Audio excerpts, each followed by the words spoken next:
Now, in chapter 2, we're focusing on the structure of art as it pertains to different art forms like 2D, 3D, and even 4D artwork. And we're going to be learning about the elements and principles of design. Now, these two areas are super important because they lay the groundwork for our visual art vocabulary. Now, we're going to leave the balance of chapter 2 until we work with chapter 3 and the materials. So in the chapter 2 module, you'll notice that you have two voice-over PowerPoints. You need to watch them both. I taught a class at one point that was lucky enough to get chapter 2 split into two pieces, but you lucky ducks, you get them both all at the same time. Now, our text is a little too vague for my liking when they explain the different types of 2D, 3D, and 4D art. So I put some supplemental videos into the Canvas module, which explain each one of them a little more in detail. I'm a visual learner, so seeing it has more impact on me than just reading about it.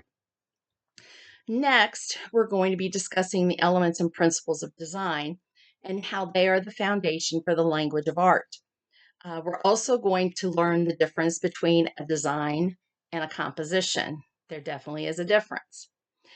Now, in order to kind of understand the elements and principles, I like to use the analogy of a baseball player. In order to play baseball, there are certain things you have to have: baseball, bat, bases, etc. These are the equivalent of the elements of design. You have to have the elements in order to create art. Now, a pitcher, for example, can take the baseball, which is our element, and use it in many different ways, our principles. They can throw a strike, a curve, a rise ball, a slider.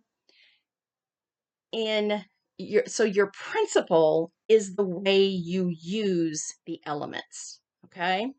Now, thinking in those terms might help you distinguish between the elements and principles, which will make things a little bit easier.